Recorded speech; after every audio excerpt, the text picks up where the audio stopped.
Hello, hope you guys are doing well, and today I'm bringing you some Nemesis jungle ranked gameplay. We're playing Nemesis because I've got a new Nemesis build to show off.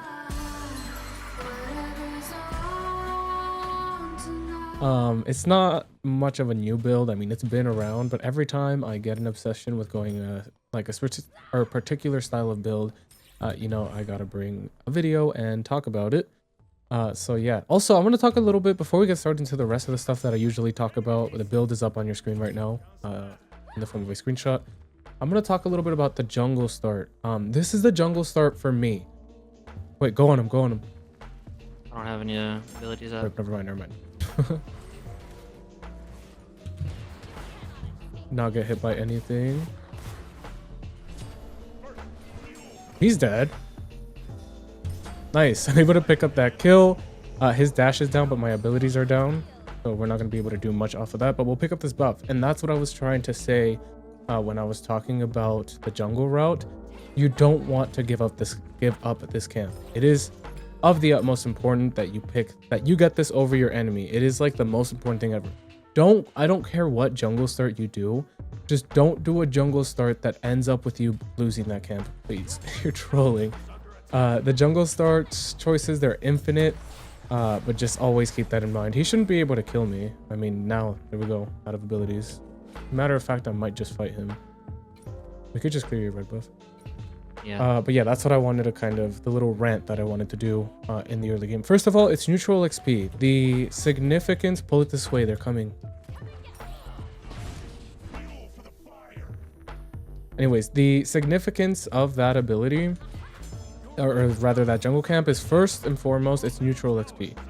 What that means is that, for example, if I clear this red buff on our side, the enemy jungler or enemy mid laner or whoever can say, all right, he just got, say, 100 in gold, 100 XP from clearing that camp. I'm not going to go clear the one on my side and get another 100 gold and 100 XP just like he did. That transaction ends up being equal. Nothing was gained, nothing was lost. And while that's okay, you don't want to take those trades where it's even on both sides. You want to be better off than your enemy team, right? So if you clear that camp, they can't say, oh, he got 100 gold, X amount of experience for clearing that camp. I'm going to go clear the one on my side of the map and get the same amount. No, there is no one buff on the other side of the map for them. That's it. If you grab that camp, you are going to be that amount of golden experience above them for the rest of the game. And that is the importance of grabbing that camp. So make sure you don't try to lose on these neutral XP camps such as this one as well. Now, I consider the buff camp over there to be a little bit more important just because it's a numbered buff camp. So on clearing it, not only will the neutral XP that I mentioned, but you also gain the added benefit that it's a numbered buff camp. So say you clear the purple buff, you're helping out your ADC laner by leveling up their camp from across the map. It's also very important. Anyways, I know that both of those rants kind of took up what time I would have used regularly for an intro. So hi, how are you guys doing? Here we are. I sold 2 of my wards that I got from the camps to buy my transcendence, because I think it's of the utmost important that I start kind of stacking that now. And I'm gonna look for maybe a gank on the mid laner. The reason that I'm in the mid lane to begin with is because I see that this buff is coming back up. I want to be there to be the one to claim it, and if we can kill the mid lane in the process, that's obviously a win-win situation. I'm coming mid, and that's what we would be looking for. But if we just get the camp, that's a win in and of itself. Now I'm going to have to see, the red buff is coming up as well. Where's he at? In the bush. Nice, we're able to use that shield to immune the brunt of the damage. Aegis, cool. I'm gonna invade his buff, and now he is in no position to clear any of these camps. And once again, we've been able to successfully take these camps, which is really, really important. Really hurtful for the enemy jungler, really hurtful for the enemy mid laner. You just dash you? Bruh. I got you. No, what you do? What the dog doing? What the dog doing? We get to clear this camp and then we'll do the red. Now up next, I kind of want to be annoying because a lot of like jungle is also the mental game. Like if you're doing better than the enemy jungler, you're ganking better, you're clearing their camps, it's mentally draining to have to go through that as the enemy jungler. Rip, I picked up your buff. For that. So I'm gonna try to invade his speed the next time it's up. I'll know around when his buff is up by the cooldown on my camp. Like if my camp... Oh, I'm on my way. I have ult and blink. He's definitely cooked. Use my second ability here. Nice. And she ends up dying to the Chalk's first ability. Again, this right here, like him being late to this rotation, how do you think he feels? How do you think his soul inner feels that he just got ganked? You know, it's just it's like the mental game. You can win the mental game, then you're going to do a lot better, I promise. And part of that mental game is invading his camp specifically. Invading the red buff is just as effective.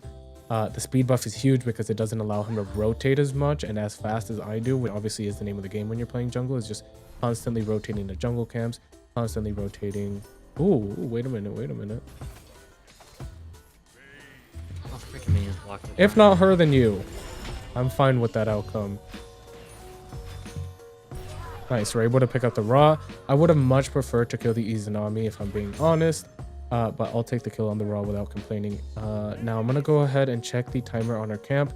If this Izanami and this Uller have been clearing it like at similar times, then it should be up pretty soon.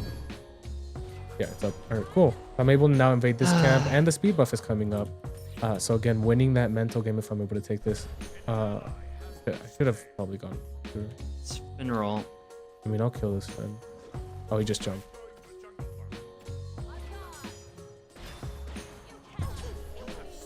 Rip. That's really bad. I think the game is over for him. Not only am I 2 levels ahead, but now he loses his camp. The mid laner lost his camp twice because I took it. The ADC just lost her camp. This is pretty much GG's at this point. I kind of run the entire jungle. I have all his timers, and because I'm a bit of a better jungler than him, I will beat his timers before he is. And that's the big part. Can you control these timers?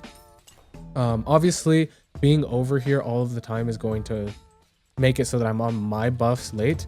That's not a problem if you're invading their camps. Regularly, if you're not invading enemy camps, then being on your timers on time is going to be your #1 priority.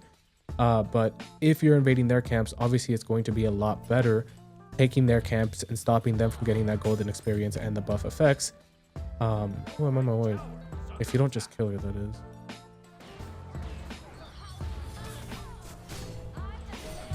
Nice job, Chuck.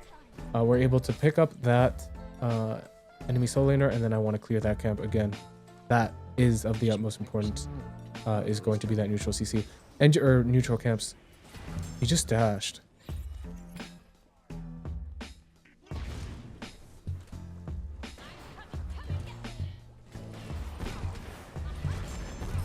Nice job, good kill. Huge. I should really back. I have 3,000 gold. I'm like super far ahead. I'm gonna see if maybe I can do something here. I probably can't. The thing that worries me about them dying over there is a possible go for the gold fury, but nope, they're just gonna choose to push the tower. Okay by me. So yeah, if you gain a lead, this is what you're going to want to play like. You're going to want to push that lead as much as possible, and it's going to lead your team to victory. Not only are you going to be helping everybody out, you're going to be equally hurting everybody on the enemy team. That's another tip. I know we have to talk about the build here soon, but I just have so many things to teach you guys about jungle. You want to not kill the same person just over and over and over forever. You want to make sure that you're kind of putting an emphasis on helping your entire team out and not just one lane, not just the easiest lane to kill. Now, I understand it's a lot harder to kill the solo laner as compared to someone like a mid laner, but you're going to use the golden experience and lead that you gain from killing the solo laner, or sorry, the mid laner, the easier person to kill the, you know, harder people to kill. You want to make sure that you're helping out everybody equally and not just the easiest one for you to kill. So now here I do want to go for her, but she's probably going to end up dashing away here. I'll chase after her. We'll be able to kill her. A nice little ult on the Ra will slow him down if I can catch up to him. I wonder which way he's walking. Okay, he's walking on. He's not as fast as I am. Well, he is as fast as I am, but once I ult him, I'm going to be able to steal a portion of that speed. And then with the remainder of my abilities, I'm able to pick up that kill. And now I'm wondering if I can get to my enemy jungler's buffs on time. I don't really want him to have it. If not, it's not the end of the world. We already have an outstanding lead. We don't really need to push it any further if we don't want to. But obviously, I do want to push it further. I want to be annoying and obnoxious, and I don't want the enemy team to get any camps. But yeah, try to help everyone out equally. Don't just focus one lane. So for example, right now that I just killed him, I'm going to pick up these camps that are in my way towards ganking the mid lane. Possible gank there.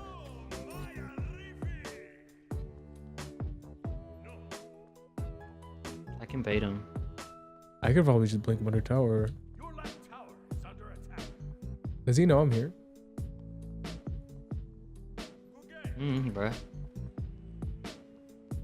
I might just go for his blue or his red if he's up.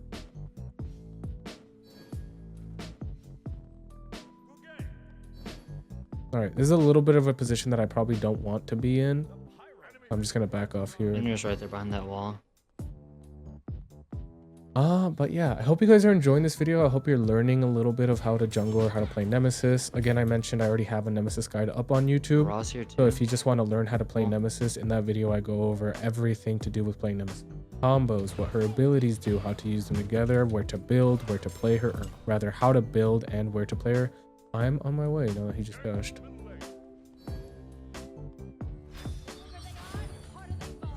That's his Aegis. I wait the Aegis out and then one-shot him with the remainder of my kit. And now that he's dead, I'm going to instantly transition to go over towards the solo laner. Solo laner doesn't need help in this lane, but he can't kill her on her own, as is a lot of the times in solo. You have just about everything you need except that last bit amount of damage to actually grab the kill. I'm going to assist with that, adding in my damage. He grabs the kill credit, and now I could instantly come over to this teleporter and teleport over to the other side of the map and see if I can help them out over there. I can ignore these jungle camps. Usually I wouldn't recommend ignoring them, but because I'm as far ahead as I am, I will actually end up ignoring them in order to pick up this kill. She should die here. At dash will end up killing her. I'm gonna pop this ability because I want to see where the enemy team is, because I can't get shut down. There's another really good tip. Once you have a lot of kills, getting shut down is detrimental. That you don't do it. You have to actually kind of counterproductive, or a little bit of an oxymoron, but the further ahead you are, the safer you have to play. And the reasoning behind that is the more kills you have, the more you're worth. In this current moment, if they were to kill me, they would get 700 gold. They would clear 3 Gold Furies and not get anywhere near 700 gold. Now, as a team, the Gold Fury will give everyone a total amount of gold that is very, very high number. But to the person that kills me, they're going to get an instant influx of 700 gold, and they're going to use that to their advantage. 700 gold is an immense amount. So I know it sounds a little bit weird, but the further you get ahead, the safer you have to play. And then also, the further you get yourself and your team ahead, the less risky you have to play, because at this point your team, or like overall your team, should be pretty far ahead, as you can tell across the board. So you don't really have to make any super uber risky plays, knowing that your team is probably going to be good on their own. All right, so this guy decided that he wants to stalk me in the jungle. I'm kind of not having that. I'm gonna make sure I scare him away, and keep in mind for any teammates that might be coming my way. I heard someone clear that speed buff, so I know there's someone over there. I don't see the Izanami, but I can clear this buff pretty safely. If anything, Ra is no longer in the fight after that. Dude, he could pull me under tower and not win that fight, to be honest. Oh, he's actually deciding to go in on me. Okay. Oh, now I might be cooked. I have to shield like the minute I spawn in. Nice, I'm able to kill him again just from being extremely far ahead. And now I'm gonna buy a little bit of time for my cooldowns, but I'm definitely going for her as well. Nice, we're able to pick up that kill. I now do still have my shield up. If the Ra decides to go in, we'll be able to grant ourselves that nice easy kill and shield myself of any incoming damage. Hit him? That's crazy, bro. On me, we'll pick up that triple kill, and now I'm able to back safely after decimating them. Actually, I'm gonna call attack the Gold Fury. Can we do gold, please? See, after a while, killing them doesn't really mean much to me. They're all kind of feeding me, so I have quite a lot of gold in hand. They're not really giving me that much. After that, you have to start facilitating these Gold Fury. In the early game, you're ganking just to get a kill and get the golden experience for you and your team from that kill, deny the enemy waves and farm. Later on in the game, you're going to be ganking for exactly that reason. You're ganking so that you can facilitate a Gold Fury, facilitate a Pyromancer, something of that nature.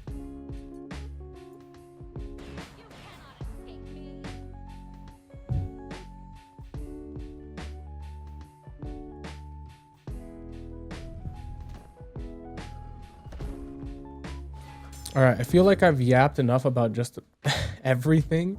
So I feel like it's time now that I finally start talking about the new build that I've been trying out. And I say new, but I've been trying it out for like all month. I could and should be able to fight all of them, especially if I hit multiple people with my ultimate. Look at that damage. Oh, Agni wants a little bit of this too. I have my blink available if need be. I doubt I'll need it though, unless I can't hit him. I have my shield up, so I could continue to fight her if I really wanted to.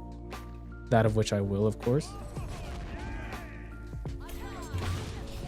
That shield will heal me quite nicely.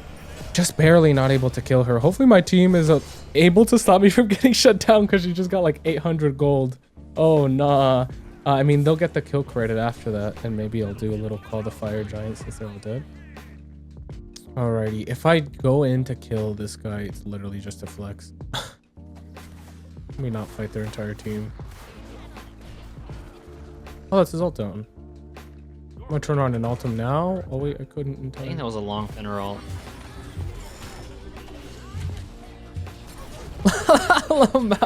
Just the amount of damage I can do in such a short amount of time. And again, you'll learn all about that in the guide video. I go over the combos that you're supposed to be using and how you're supposed to be weaving in auto attacks in between all of your abilities. All of that is the guide if you want to watch it. Nice, I'm able to use my shield aggressively to grant us that kill. And now Pyromancer's, I'm coming back around. Pyromancer is the only objective that we can do off of this. Well, I don't hold too much value in. I counter you, buddy. We could do Pyro in the spirit of doing objectives. And this should be it in your late game. It should just be objective focus. After that, these kills don't mean nothing to me. I already have 17 of them. I have the most developed build on the entirety of the T-screen except top damage. Wow, Chalk. It's very impressive. Can you help me, Ares? So it should literally just be fully focused and tunnel vision, to be honest, on grabbing these objectives, killing people in order to make these objectives free, so you can grab them. But yeah, anyways, build. This character is hybrid, which is really cool because she's able to buy or make use of both intelligence and, you know, strength. And that's cool because there are some standout items on both sides. And now while the character that is just one of these, nice job, will be able to only buy one of these and use them effectively, there are characters like mine, Nemesis, who can make use of multiple of these standout items. So now you can get the standout items from the intelligence section and the standout items from the physical section, and all of a sudden you have a collection of only the best of the best when it comes to the itemization that Smite 2 has to offer, and it is really powerful. With that preamble out of the way, as I look for my next kill, if she's here, which it looks like she is not, I'll take my back and just start talking speedrunning through the build. First and foremost, something that again you would have learned in the guide, Bumble's Cudgel is probably your best option when it comes to a starter item. The reasoning behind this is, put simply, you're going to be auto attacking a lot in between abilities, and this item is going to assist you with that. Whenever you auto attack, you're going to do some damage, some bonus damage in between. Hydra's Lament is also going to do this, as well as Polynomicon, but I'm getting a little bit ahead of myself. First and foremost, Transcendence and Book of Thoth. Why do I place so much value into this? Both of these items are like two sides of the same coin. They do very, very similar things. The only difference is that one of them gives you strength and the other one gives you intelligence, right? Both of them give you a buttload of mana, as you can tell by the fact that I have 3,400 mana on me right now. But they also, Book of Thoth transfers your mana. We're not going to let them do this. I don't know what they're thinking. Nice job. I'm just going to pick up the gold.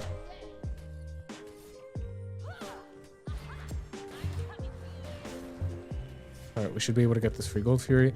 Yeah, both of them give you stats based on the mana that you have. And because both of them give you mana, this item, like Transcendence, gives you strength and intelligence because it gives you mana, which in turn through Book of Thoth gives you intelligence.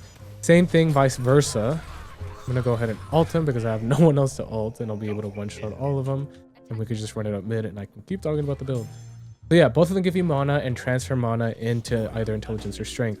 With both of these, you have so much mana that the amount of intelligence and strength you can get just from these two items alone is amazing, outstanding, insane.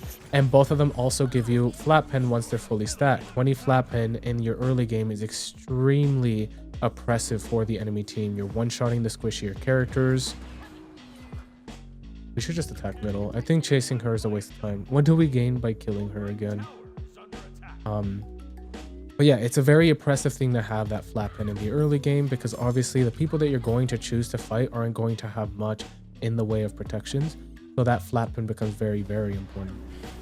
I wonder if they'll let me get this. They won't. Copy. Nice. He did like no damage with that ult. It ended up healing me as opposed to killing me. And if he decides to follow me any further, I will turn this corner and I will demolish him. So I kind of think that you need to play a little bit safer, Mr. Raw. It sucks that we weren't able to get that Phoenix. We took a little bit too long. I'm actually going to go assist over here. She can't kill me as long as my shield is up. So there's literally nothing to do here. Unless maybe blink away. And her team's coming to her aid, so that's a little bit scary. Nice, he's able to pick up that kill, and now we run because I'm sure of it. Their entire team's going to be over here looking for a kill. Looking to shut me down yet again. So yeah, really good 2 items. After that, Hydra's Lament is your next best option. The reasoning for that is, again, you're auto-attacking constantly in between your abilities for that extra, you know, optimal burst and damage, or, you know, maximum damage output, whatever you want to call it. With this and Polynomicon, again, 2 sides of the same coin. They do the exact same thing, except one of them is strength based and the other one is intelligence based, just like Transcendence and Book of Thoughts. So I think you can start to see just how nice 4 of these items work together perfectly to ensure that you're able to do what I'm doing in this game, which is one-shotting all of them. Very, very important. Maybe I should help them do fire. I'm getting a little bit sidetracked. So now with this, you have a bunch of magical damage, or not magical damage, sorry, intelligence, a bunch of physical strength. I keep saying physical. I'm too used to playing Smite 1. And now you have 2 forms to augment auto attacks, plus 3 from your starter item. You're just able to walk in and do something like these, your combo based style of plays, and just completely one-shot someone from 100 to 0. Ooh. We managed to actually pick it up. Let me pick up the sword. I wasn't able to pick up this sword, but I mean, oh, this is bad. This is really bad. I wasn't able to pick up the sword, and I think I was so focused on picking up the sword that I wasn't able to actually pay attention to what's happening in the fight. And the reasoning that I wasn't able to pick up the sword is because I had fucking 2 wards from the jungle in one slot and 2 regular wards in the other slot. So I guess this is the only time we're buying wards. Was the wrong call. That is so unfortunate. Bro, I couldn't pick up the fucking sword because I had wards. I started spamming wards trying to pick it up and died. Like, bruh. Alright, so this Raw obviously did not get the memo. Auto attack 3, auto attack, alt, auto attack. Bye. He's a tank, by the way. He's a tank. He's a support. Now, granted, he's not building too tanky. Okay. That's a different thing entirely. What is there to do now other than, yeah, just push the different waves, to be honest? Unfortunately, I don't have Fire Giant, but I do have wards. I don't know what help that's going to do. No ult for her, so hopefully we're able to pick her off. I'm going to wait for her dash or her ultimate. That's good too.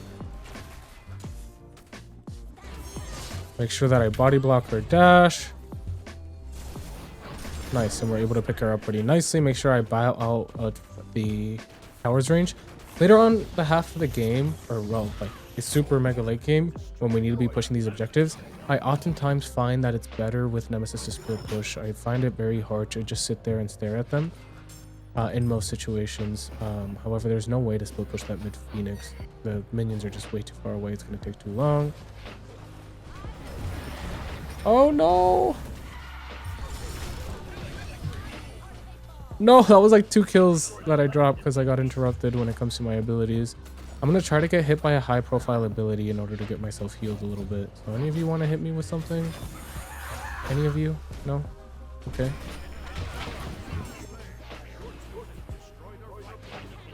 Oh no, I missed. And now I'm in really big trouble unless I don't get hit by anything. Out of which I didn't get hit by anything. We got Uller split pushing over on the right side, so this is actually fine. I'm gonna continue to act as a distraction for a little bit, so that Uller can make sure he gets that Phoenix.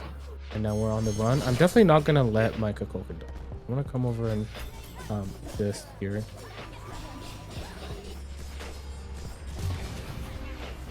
A little bit difficult. Let me pick up this orb. I'm dead. 3 seconds. No, or it was 1 second. And Uller didn't even get the right Phoenix? We have like their entire team on us. What? Where did she go?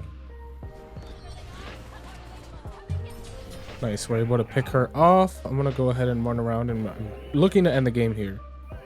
I'm looking to have this be over. And it's gonna start with catching up to this Agni, which is not gonna be easy. I did manage to hit the slow here, so he's pretty heavily slowed. He won't have his dash for quite a while. Except I lied. I'm on my way. You don't have to spam me. You guys aren't even there yet. Bruh. Anyways, I'm going to talk about through the rest of the build. So we already talked about everything up to Polynomicon's point. And then we go into Oathsworn Spear. Oathsworn Spear gives you a little tiny bit of percent pen, but it gives you a lot of flat pen. It gives you another 20. You have 40 flat pen once you get this item, which is insane. You're just one-shotting the squishier characters, as you've probably witnessed this game. And then the Crusher gives you a little bit of percent pen and cooldown reduction, which you also should desperately need. Nice. This should be the end, I hope. I'm not sure who picked up the sword. I wish it would have been me. Logically. Anyways, yeah, and then finally ending off with the Crusher, you get pen, or a little bit of cooldown. You get cooldown from Hydras, and you get cooldown from Bumbas. It's not as much cooldown as I would usually like to have on this character, but considering how hard this build one-shots, I feel like I let it go. And that's kind of where we're at. I'm gonna wait here. If they're gonna attack right lane and kind of be in that position, I'm gonna try to get rid of this mid lane Phoenix. That I should die pretty easily here. Oh, Izanami's here too?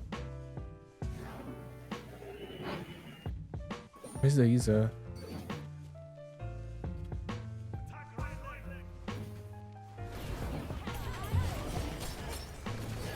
I need to make sure I get this, which is really easy with Hydra's Lament and Poly. Ends up being quite a lot of damage. I'm gonna go ahead and make sure that I ult her, unless it gets cancelled. He gets one shot. I don't know why he's walking at me like he's about something.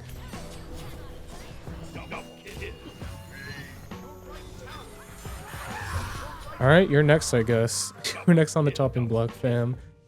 And now it's only 2 of them left, but one of them is the Izanami, who's about the last person I would want up. She's the only one that I would say if I get in a bad position, she could just straight up one-shot me. But if she's not focused on me, then maybe that won't be the case. You make sure we get that other Phoenix on the other side. I'm gonna come get this Phoenix. In case, because I don't know if we're able to end.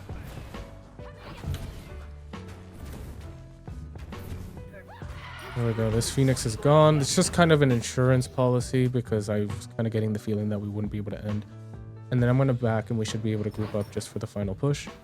Unless they push my brother that heavily. If he brings them towards me, they're dead.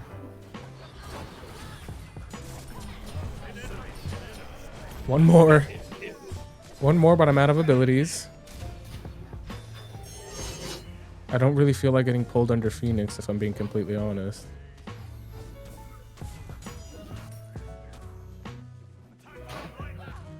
I feel like I need a back.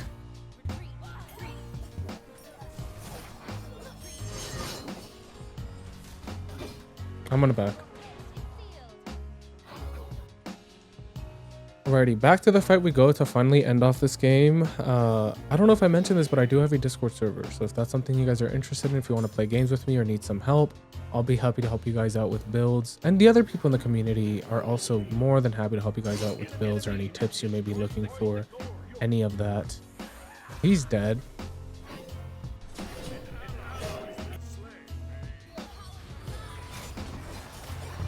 Let me run away.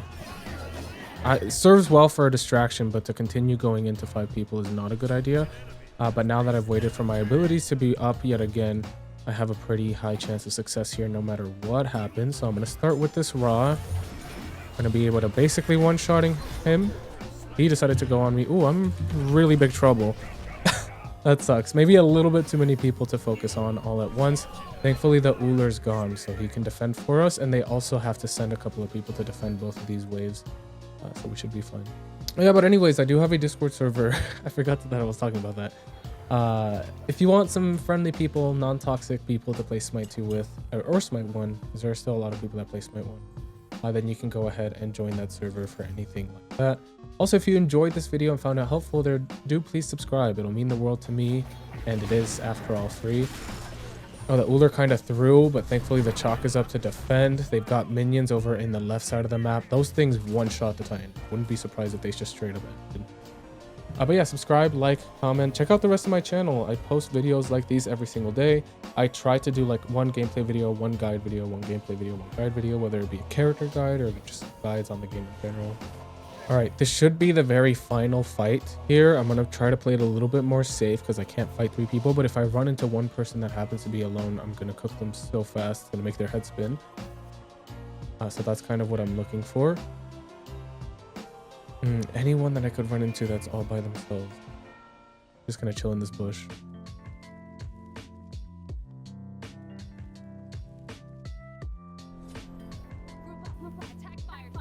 I could also just split off and split that Phoenix that's coming up on the left and the Phoenix over on the right, which I think is a better course of action.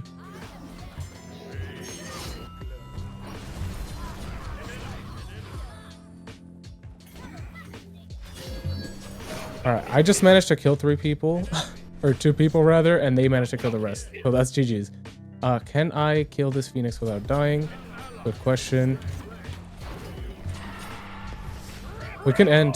I don't know where you guys are going. Let's go, let's go. Waiting on minions and or team, but this is very much the end of the game. They're all dead for quite a long time. I hope you guys enjoyed that video. We ended it off with 32 kills and 4 deaths. Obviously the entirety of the T-screen. I'll show you guys the damage here while I do my outro. But thank you guys so much for watching. I hope you enjoyed, found it helpful. I'm really proud that I got to talk about, because the game was so long, just about everything that I had to talk about this game. And these are the stats at the end. That's the full build, which you did see at the start of the game. So yeah, try out the build. Let me know how it goes. If you have any changes to the build, let me know down in the comments and I'll try it out for you guys. You guys have yourselves a wonderful day. Love you, and I'll see you in the next one. Bye.